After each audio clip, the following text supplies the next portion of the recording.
Hola hermanos, que tengan un tremendo hiper mega saludazo con doble Z, saludazo de Cruzatón Aritmon. Bienvenidos a un nuevo video. Oramos hoy a nuestro Padre amado, Padre Santo, en nombre de Jesús, que nuestro Señor Jesucristo venga y habite entre nosotros. Él es nuestro Salvador y nosotros lo deseamos. En el nombre de Jesús, amén. Hoy vamos a dar respuesta a una pregunta que parece que el mundo no acaba de responder, que parece que el mundo tergiversa de una manera increíble. ¿Era Jesús un bebedor social? ¿Llegó Jesús a enseñarnos a beber licor a través de una ceremonia que debemos realizar todos los domingos o de cuando en cuando? Amigos, ¿bebió Jesús vino fermentado en la última cena? Ese tema parece ser ligero, pero resulta que es uno de los temas más complicados de entender de la Biblia. Y es de suma importancia para nosotros y para nuestra salvación entenderlo.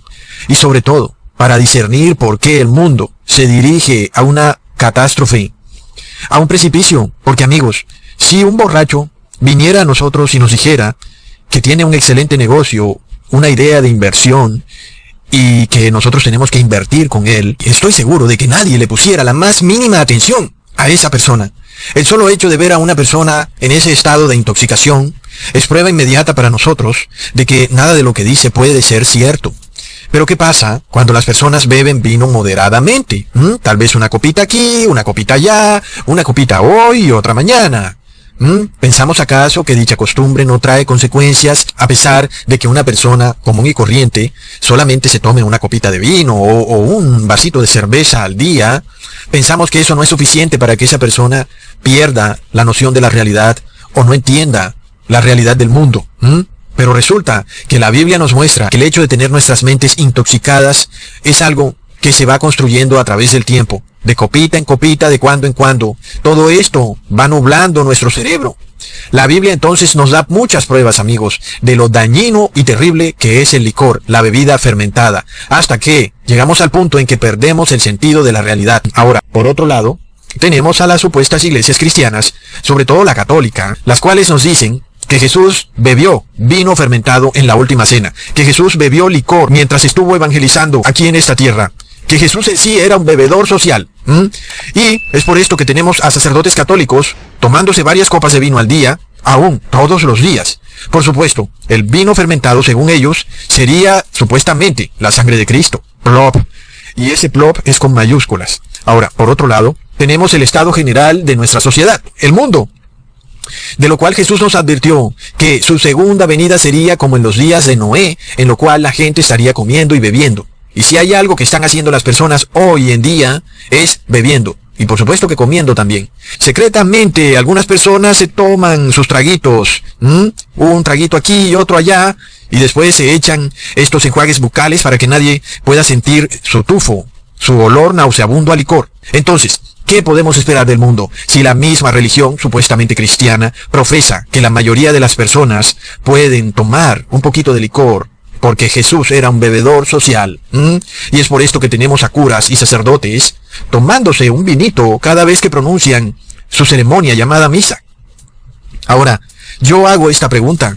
¿Acaso Jesús, siendo hijo de Dios, que lo sabe todo, es omnisciente, no sabía por anticipado los horripilantes daños que causaría el vino y el licor a millones de familias en el mundo a través de las edades? Claro que Jesús lo sabía, amigos. Es por eso que Jesús jamás bebió vino fermentado, es decir, licor. Lo que Jesús tomó en la última cena era el jugo de la uva. Era un jugo. Pero ¿qué pasa cuando es la supuesta iglesia de Cristo la que blasfema su santo nombre, declarando que Él bebió licor en la última cena? Recontra mega plop.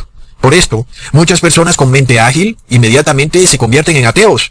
Atan cabos que parecen obvios, ¿verdad? ¿Cómo puede ser Jesús hijo de Dios si promueve que las personas beban licor, una de las causas de tantas tragedias en las familias en el mundo? Es decir, Jesús promovió el alcoholismo. Y eso lo razonan los ateos de una manera errónea cuando dicen eso. De seguro entonces Jesús es una invención más del hombre. Pero no razonan correctamente, diciendo, son las iglesias y las religiones las que están tergiversando y pervirtiendo el verdadero cristianismo. Esa es la manera correcta de razonar, amigos. Ahora, ¿hasta qué punto el vino fermentado afecta la capacidad de razonar, de pensar de una persona en el tiempo? Es algo que la falsa ciencia jamás nos va a revelar. Pero nosotros pensamos que el efecto embrutecedor del vino se ve a las cuantas horas de tomarlo. pero jamás nos ponemos a ver el efecto en una vida de años y años de ser bebedor social. Tomar un poquito de vino hoy, otro poquito en una semana, y así transcurren los años y la persona pierde su capacidad de pensar y razonar claramente. Eso es algo que la falsa ciencia no nos va a decir, porque iría en contra de los poderes religiosos. Sin embargo, el Apocalipsis nos muestra crudamente el estado de conciencia del mundo en el fin de los tiempos. Leamos en Apocalipsis 17, versículo 1 al 2. Y vino uno de los 7 ángeles que tenía las 7 copas y habló conmigo diciendo, ven y te mostraré la condenación de la gran ramera, la cual está sentada sobre muchas aguas, con la cual han fornicado los reyes de la tierra, y los que moran en la tierra se han embriagado con el vino de su fornicación. ¡Wow, amigos! ¿Cuál es el estado de las personas en el fin del mundo? Están embriagadas, y aunque nosotros no los vemos tambaleándose como un borracho, hasta ahora, la Biblia nos muestra que hasta ese punto van a llegar. Es tremendo lo que viene. Si tú lees la Biblia, vas a ver claramente que el licor es veneno puro, es una plaga hecha para destruir a los impíos. Leamos en el Salmo, capítulo 75, versículo 8. Porque el cáliz está en la mano de Jehová, el vino está fermentado, lleno de mistura, y él derrama del mismo, hasta el fondo lo apurarán, y lo beberán todos los impíos de la tierra. ¡Wow, amigos! Es increíble. Es decir, ver a este mundo, ver a las personas tomando felices, esto que está claramente descrito en la Biblia como algo que viene solo para la destrucción del hombre, y las personas ponen música y bailan felices.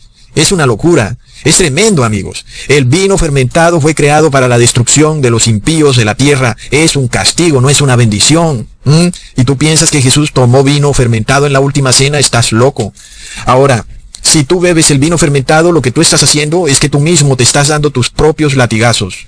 Y lo peor de todo es que para ti esto es felicidad, dando prueba de tu locura. Ahora, el Nuevo Testamento, más que todo, en varias ocasiones, no va a aclarar directamente si el vino al que hace referencia es licor o es jugo de uva.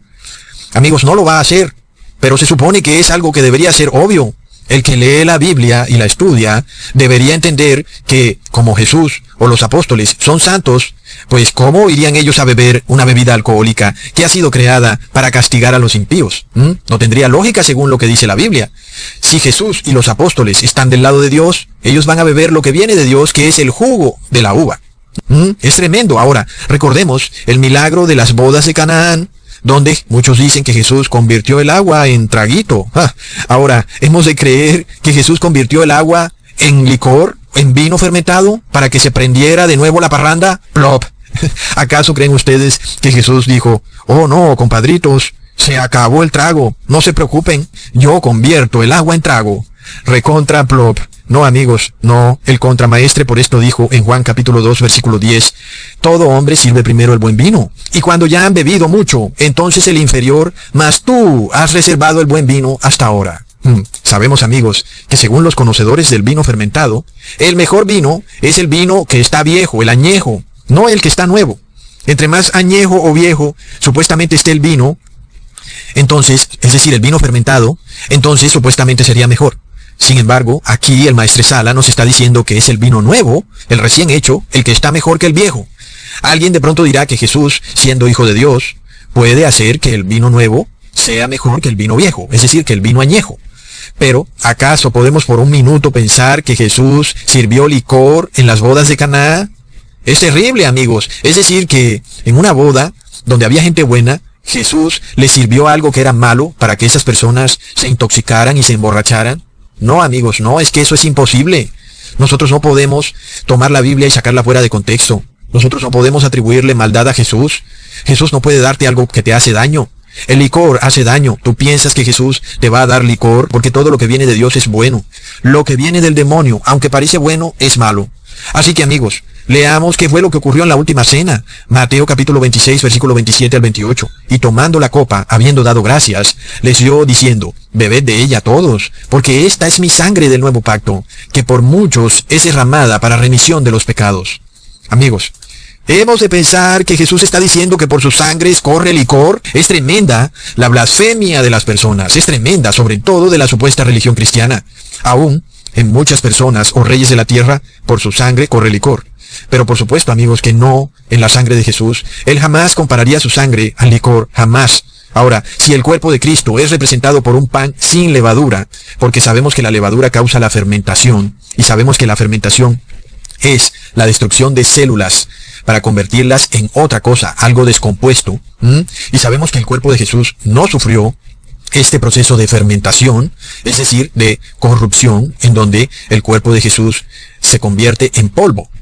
Este es la fermentación del cuerpo, por lo cual Jesús, hablando en parábolas, representa a su cuerpo como un pan sin levadura. Es una parábola, ¿verdad? Ahora, por tanto, si en su cuerpo no tenía levadura, hemos de pensar que en su sangre Jesús sí tenía levadura.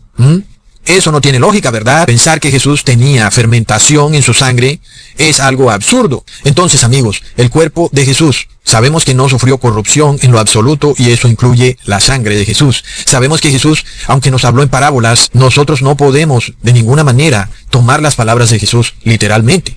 Pero aún, si quisiéramos tomar las palabras literalmente, cuando Jesús dice, tomad de este vino, amigos, ese vino jamás puede ser vino alicorado, vino embriagante, jamás puede ser, porque eso querría decir que la sangre de Jesús estaría fermentada.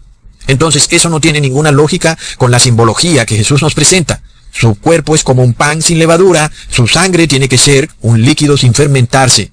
Eso sí tiene lógica. Jesús nos confirma de todas formas que Él, cuando se refiere a tomar de esta copa, se refiere al jugo de uva. Leamos en Mateo capítulo 26, versículo 29. Y os digo que desde ahora no beberé más de este fruto de la vid, hasta aquel día en que lo beba nuevo con vosotros en el reino de mi Padre. Amigos, suponemos nosotros por un segundo que el Padre nos dará en el cielo vino fermentado o licor, porque algunas personas pueden decir, sí, Ecusatón, es que el vino viene del fruto de la vid, pero Jesús luego dice que este fruto de la vid lo dará el Padre en el cielo. O sea que según estos que dicen que Jesús tomó licor en la última cena, el Padre también nos va a dar un traguito en el cielo. Amigos, ¿acaso no es la fermentación precisamente un proceso mundano de corrupción, de destrucción de células? Aquí en la tierra lo llamamos muerte, y este es el mismo proceso que va a sufrir todo cuerpo humano. Entonces, ¿podemos nosotros pensar que en el cielo habrá muerte, habrá fermentación o corrupción? No, amigos, es imposible. Sabemos que en el cielo no habrá ni levadura, ni fermentación, ni alcohol, ni putrefacción. Decimos amén. Bueno, entonces, avanzando, sabemos que es imposible que nuestro Padre Celestial nos dé un traguito de vino fermentado allá en el cielo, ¿verdad? Es imposible. Entonces tenemos que entender el contexto de la Biblia. Pero hay, amigos, de que las religiones cristianas dicen que Jesús era un bebedor social. Es una locura, amigos. Luego leemos al apóstol Pablo que dice en 1 de Timoteo capítulo 5, versículo 23, ya no bebas agua, sino usa de un poco de vino por causa de tu estómago y de tus frecuentes enfermedades. Amigos, ¿podemos pensar acaso que el apóstol Pablo, tratando de ayudar a Timoteo con su problema estomacal, le dice que se pegue unos traguitos? No, amigos, no, por favor, ¿qué es lo que está pasando en nuestra sociedad? Ahora, tenemos entonces que entender que la Biblia no nos va a decir jamás específicamente cuando la palabra vino hace referencia a licor o cuando hace referencia a jugo de frutas. Jamás lo va a decir. Nosotros tenemos que mirar el contexto. El contexto es la prueba reina de qué es lo que se está diciendo, ¿verdad? Leamos entonces en 1 de Timoteo capítulo 3 versículo 8. Los diáconos asimismo deben ser honestos, sin doblez, no dados a mucho vino, no codiciosos de ganancias deshonestas. ¡Wow! Creo que ese es el versículo que más le gusta al Papa Francisco. Este versículo es tan preferido por los sacerdotes católicos. Aquí supuestamente, para ellos, el apóstol Pablo les estaría dando permiso a tomarse un poquito de vino, un poquitico. Pero de nuevo, la expresión no sean dados al mucho vino no quiere decir que se puede tomar un poquito de vino, ¿no? Lo que el contexto nos dice es que no tomen vino, punto. Es como si alguien dijera, oye, no te pierdas en los excesos de la vida. Y tú dijeras, bueno, me voy a perder un poquito, nada más, no me voy a exceder. ¿Ves? Entonces, amigos, eso es un error. El contexto quiere decir simplemente que no hagas nada malo. Y asimismo el contexto quiere decir que si tomas licor, esto te lleva a excesos, a hacer cosas malas. No hay tal cosa como un bebedor bueno o un bebedor malo, un bebedor social o un borracho. No, toda persona que toma un poco de licor o mucho licor, así sea una vez a la semana o todos los días, está en estado de alicoramiento. Ahora, es cierto que aunque puedan existir grados de alicoramiento, sí puede ser, pero todos los grados de alicoramiento son malos, absolutamente todos, amigos. No hay ni siquiera el más mínimo pequeño grado de alicoramiento que sea bueno. Una frase parecida a la que leemos en 1 de Timoteo capítulo 3 versículo 8 se encuentra en Eclesiastes capítulo 7 versículo 17. No hagas mucho mal, ni seas insensato, porque habrás de morir antes de tu tiempo. Y entonces la persona dice, oh, no hagas mucho mal, entonces quiere decir que puedo hacer un poquito de mal. Es tremendo, amigos. Es una lógica falsa. Lo que se nos quiere decir es que no hagas mal, punto. La realidad entonces es que no hay grados de maldad con los que Dios te pueda aceptar. Tú piensas, oh Dios, he sido un poquito malo. Acéptame. Pero Dios no recibe eso. Y muchas personas piensan, ¿por qué hay personas que han sido muy malas y han aceptado el Evangelio y otros han sido un poquito malos y no aceptan el Evangelio? Pero es que ese es el problema. El que ha hecho un poquito malo anda por ahí muy soberbio pensando que no es tan malo. Y eso es lo mismo que pasa con el bebedor social. Anda por ahí muy soberbio pensando que no está borracho. Pero eso no es lo que quiere Dios. Dios te quiere 100% santo, 100% sobrio. Sin embargo, amigos, para Dios no hay tal cosa como grados de maldad o grados de embriaguez. Dios no quiere nada que ver ni con la maldad, ni con el licor, ni con la embriaguez. Ahora vayamos a Mateo capítulo 11, versículo 18 al 19. Porque vino Juan que no comía ni bebía, y dicen, demonio tiene. Vino el Hijo del Hombre que come y bebe, y dicen, he aquí un hombre comelón y bebedor de vino, amigo de publicanos y de pecadores. Pero la sabiduría es justificada por sus hijos. Amén. Luego, algunas personas, sobre todo lectores casuales de la Biblia, van y dicen, ahí está Ecusatón, Jesús, como participaba de cuando en cuando en algunas reuniones, comía y tomaba sus pequeños traguitos de vino. Pero no es así. No están leyendo claramente. Porque esa era precisamente la calumnia que se inventaban sobre la humanidad de Jesús. Los fariseos, estos hipócritas calumniadores, decían que Jesús era un glotón y un bebedor de vino, cosas que eran por supuesto pecado. Ahora, aquí la palabra vino, entonces vemos que significa licor. Por esto es que hay que entender, amigos, no vamos a ver jamás un versículo que nos haga diferencia entre vino como licor o jugo de uva. No lo vamos a encontrar. La única es mirar el contexto. En este caso, el contexto es abundantemente obvio y claro. Puede que Jesús entrara a la casa de publicanos o de pecadores, pero a él eso no lo hacía glotón ni bebedor de licor. Tampoco amigo de pecadores. De hecho, Jesús quería precisamente sacar a esas personas del mundo de pecado. Precisamente sacarlas de la glotonería y de la borrachera. Él no quería hacerse su amigo para celebrar sus banquetes. No, quería sacarlos de esos banquetes, quería salvarlos. Por esto, los fariseos se inventaban estas calumnias para tergiversar la personalidad de Jesús. Sin embargo, amigos, es claro que una persona pecadora es glotona y toma licor. Eso está claro en la Biblia, y esto lo vemos clarísimo en nuestra sociedad actual. La glotonería ha pasado tan desapercibida como pecado, que muchas personas ya no pueden hacer diferencia entre qué es comer de una forma cristiana o qué es ser glotón. Pero amigos, Dios claramente ve la glotonería como un pecado. Sin embargo, ¿qué es lo que vemos en el mundo? Las personas llegan al punto de hacer horas diarias de ejercicio para esconder su glotonería, porque si no hicieran ejercicio, quedarían expuestas porque se engordarían tremendamente. Entonces, de la misma forma, también hay bebedores sociales que andan por ahí escondidos. Personas que aparentemente no se emborrachan, pero que, de a poquito en poquito, de traguito en traguito, son bebedores sociales. Lo mismo pasa con los glotones, que aunque coman lo suficiente para no engordar, igual son glotones. Por lo cual, amigos, siempre que tú comas algo distinto a lo dispuesto por Dios en la Biblia, que es frutas, verduras, legumbres, granos y raíces, tú eres en realidad un glotón. Por esto Jesús declara que en su segunda venida la gente estaría comiendo y bebiendo.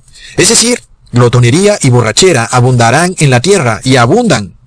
Ahora, lo más curioso es que los líderes religiosos se delatan por el tamaño de sus caderas. Sus cachetes están redondeados, sus caras en forma de pastel de manzana. Y son la prueba reina de que es precisamente la iglesia supuestamente cristiana la que comete el pecado de la glotonería, que se deja entonces con el pecado de la borrachera.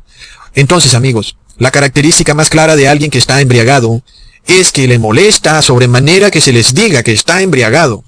Por lo cual, no debe sorprendernos que ya se estén creando leyes y se estén insertando artículos en la Constitución para castigar con multas, latigazos y cárcel a todo aquel que ofenda a los líderes religiosos. ¿Qué pasa entonces, amigos, cuando nuestros gobernantes se esfuerzan por defender lo indefendible y por detener lo que no puede ser detenido? Es decir, nuestros gobernantes quieren aplacar el cambio climático, los huracanes, los terremotos y las tormentas. Y además, ponerle un bozal a los predicadores de la palabra de Dios. Ahora miremos nada más el caso de Lot en Sodoma y Gomorra. Cómo Lot fue salvado con sus 2 hijas de morir en Sodoma, pero luego sus 2 hijas venían con esta tradición de Sodoma. ¿Y qué se les ocurrió? Emborrachar a su propio padre para casarse con él. Recontra megaplop. Leamos en Génesis capítulo 19, versículo 31. Entonces, la mayor dijo a la menor, nuestro padre es viejo, y no queda varón en la tierra, para nosotros casarnos, conforme a la costumbre de toda la tierra. Ven, demos a beber vino a nuestro padre, y durmamos con él, y conservaremos de nuestro padre la descendencia. Oh, no, amigos. Hemos de pensar que las hijas de Lot le dieron a Lot jugo de uva. Aquí vemos el contexto, ¿verdad? De nuevo, tenemos claridad que fue licor lo que le fue dado a Lot, que fue vino fermentado, y también vemos las consecuencias de tomar licor. ¿Acaso podemos pensar que Lot aceptó este final para sus hijas gustosamente? Si Lot hubiera sabido que tomándose esos traguitos, lo que seguiría era tremenda inmoralidad en su propia casa, de seguro que él no lo hubiera aceptado, amigos, de seguro que no. Pero vemos que Lot se tomó su traguito, y un traguito llevó a otro traguito, y luego la tragedia. Sabemos que Lot condenaba el comportamiento inmoral de los habitantes de Sodoma y Gomorra. Y luego, por supuesto, ¿de qué le serviría a Lot sacar a sus propias hijas de Sodoma y salvarlas de la conflagración, si luego sus propias hijas finalmente se perderían cometiendo ese horrible pecado de casarse con su propio padre? Pero vemos lo que significa vivir en Sodoma y Gomorra. Era una región que estaba alicorada, emborrachada, y lo que seguía era inmoralidad. Las hijas de Lot traían esa educación que habían recibido en Sodoma. Ahora, ¿acaso hoy en día no vivimos en Sodoma y Gomorra? Nuestro mundo es una gran Sodoma. Prácticamente no hay para dónde agarrar. De seguro Lot pensó que si él no hubiera bebido ese vino, ese licor, eso nunca hubiera pasado porque él hubiera estado en sus 5 sentidos, alerta. Y entonces no le hubiera pasado eso. Pero podemos entonces nosotros pensar que Jesús vino a salvar el mundo para luego enseñarle a tomar vino fermentado, es decir, como licor. Cuando vemos las tragedias que ocurren a raíz de tomar licor, por supuesto que no. Mucho menos podemos pensar que la vida de Jesús fue de martirio y sufrimiento, y nosotros celebramos ese sufrimiento tomándonos unos traguitos. No, amigos, no. Eso es una tremenda contradicción. Pensar que Jesús vino a este mundo a sufrir por nuestros pecados hasta el punto de morir tortuosamente en el madero, para luego nosotros celebrar dicha muerte, bebiendo un vino intoxicante que nubla los sentidos. No. Por tanto, amigos, estas cosas, más que ser una ceremonia para celebrar a Jesús, son en realidad una blasfemia. Es tremendo. Ahora miremos lo que le ocurrió a Noé. Cómo por culpa del vino Noé perdió a uno de sus hijos. Leamos en Génesis capítulo 9, versículo 20 al 22. Después comenzó Noé a labrar la tierra y plantó una viña y bebió del vino y se embriagó. Y estaba descubierto en medio de su tienda. Y Cam, padre de Canaán, vio la desnudez de su padre y lo dijo a sus 2 hermanos que estaban afuera. Ahí tenemos otra horrenda inmoralidad alrededor de la actividad de tomar vino. Aquí literalmente, de principio se nos dice que Noé se emborrachó. Así que es obvio que el vino que tomaba era fermentado, porque el jugo de uvas no nos puede embriagar, ¿verdad? De nuevo, solo podemos imaginarnos el estado de corrupción que existía antes del diluvio, para que el mismo Noé, quien además fue declarado perfecto en todas sus generaciones por Dios, de repente se emborrachó. Algo que es contrario a los designios de Dios. Y luego miremos la maldición del licor. Es decir, es que el licor tiene una tremenda maldición. Porque ¿qué pasó? Uno de sus propios hijos, Cam, cayó en el pecado de la homosexualidad al aprovechar la inconsciencia de su padre para observarlo desnudo. Es tremendo. Por supuesto que si Noé hubiera sabido que ese iba a ser el resultado de su nefasta fiestecita, de seguro Noé no la hubiera realizado. A pesar de que él ni siquiera cometió en realidad ningún acto inmoral, ni siquiera fue culpa de él, pero vemos que él salió perjudicado por haberse emborrachado. Su propio hijo terminó siendo maldito, y era lo que a Noé le tocaba hacer, porque si Noé no hubiera maldecido a Canaán, entonces Noé hubiera terminado siendo también un aprobador del pecado que acababa de cometer su hijo, por lo cual Noé, aunque no lo hubiera querido de seguro, porque era su propio hijo, le tocó maldecir a su propio hijo. ¿Ven? Es decir, la consecuencia del licor, esto es terrible, amigos. Podemos hablar por horas de esta tragedia que ocurre en la familia de Noé, de cómo Noé pierde a un hijo, literalmente, y cómo él mismo, su propio padre, tiene que maldecirlo, y todo viene porque él mismo se tomó unos tragos, aunque finalmente el pecado sale de su hijo, de Cam. Al final ese pecado ocurre por haberse Noé emborrachado. Así que, amigos, ¿qué podemos esperar de nuestra sociedad? Ya vemos que, inclusive, el pecado de Cam se siguió practicando en lo que fue su pueblo, que fueron los canaanitas, y fue por esa razón que fueron expulsados de la tierra que Dios le había dado a Cam por heredad, por practicar ese pecado, el pecado que cometió Cam con su padre. Ahora, no podemos más que asombrarnos de cómo el licor hoy en día tiene ventas multimillonarias o billonarias, diría yo. ¿Y cuál es el estado del mundo? Es de total inmoralidad y de perversión, hasta el punto de que son tantas personas las que son inmorales, que ahora nuestros gobernantes hacen leyes para los inmorales, porque como ellos tienen esta doctrina del bien común, y resulta que la mayoría de las personas son inmorales, entonces el colectivo, como es el que define qué es lo bueno y qué es lo malo, y como el político trabaja por el bien del colectivo, y como resulta que la mayoría de personas son inmorales, pues las leyes ahora están hechas para proteger a los inmorales. Tremendo. Sí, el mundo en realidad está caído. Ha caído Babilonia. Así que, amigos, el mundo ha decidido ponerlo todo en las manos de un solo hombre. Todos los reyes, presidentes, científicos, empresarios han decidido que se establezca un pacto global, y esto será para que el Papa anuncie su solución a los problemas del mundo, que no será prohibir el alcohol, sino establecer por ley el reposo dominguero para que se adore a la Trinidad. Pero sobre el consumo de licor, ni el Papa ni los reyes de la tierra están dispuestos a hacer nada. Pero vemos que la Biblia entonces nos declara con exactitud que las iglesias están borrachas. Miremos uno de los pasajes usados por los evangélicos para autorizar la bebida de licor en Salmos capítulo 104, versículo 13 al 15. Él riega los montes desde sus aposentos. Del fruto de sus obras se sacia la tierra. Él hace producir el heno para las bestias y la hierba para el servicio del hombre, sacando el pan de la tierra y el vino que alegra el corazón del hombre. Y entonces ahí van ellos y dicen, Ecusatón, el vino está hecho para alegrar el corazón del hombre. Ahí está Ecusatón, pero hay que leer todo el capítulo 104.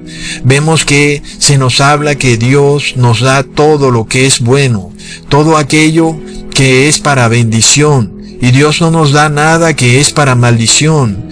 Tanto la tierra, el agua, las plantas, todo Dios nos los da para nuestra bendición. Pensar que Dios nos da algo que nos puede hacer daño es un error tremendo, amigo. Leamos en Proverbios capítulo 31. Dad la sidra al desfallecido y el vino a los de amargado ánimo. Beban y olvídense de su necesidad y de su miseria. No se acuerden más. De nuevo, alguien dirá, Ecusatón, mira, el vino es por lo menos para ayudar a las personas amargadas, a los cansados de ánimo, a los que están tremendamente enfermos. Pero tampoco es así. Entendamos siempre el contexto, porque si leemos bien el contexto, entendemos que el vino es precisamente la causa del ánimo amargado y desfallecido, amigos. Por esto se dice en el mismo capítulo de Proverbios 31, no es de reyes, oh Lemuel, no es de los reyes beber vino, ni de los príncipes la sidra, no sea que bebiéndolo olviden la ley y perviertan el derecho de todos los afligidos. Tremendo, amigos. Qué curioso que hoy vemos al derecho, es decir, las leyes de nuestros países, siendo completamente pisoteadas por los reyes de la tierra. ¿No es apenas obvio entonces lo que está por sobrevenir al mundo, cuando la misma Biblia nos está declarando que nuestros reyes están borrachos con el vino de Babilonia? Por lo cual, la consecuencia de la borrachera es la perversión de las leyes, la tergiversación del derecho. Por esto estamos viendo que nuestras constituciones están siendo totalmente pisoteadas, rotas a pedazos. ¿Por qué? Porque hay embriaguez en la tierra, borrachera, amigos. ¿Y qué es lo que viene en la casa del borracho? Pelea, riña, revolución. Hasta pronto, hermanos. Thank you.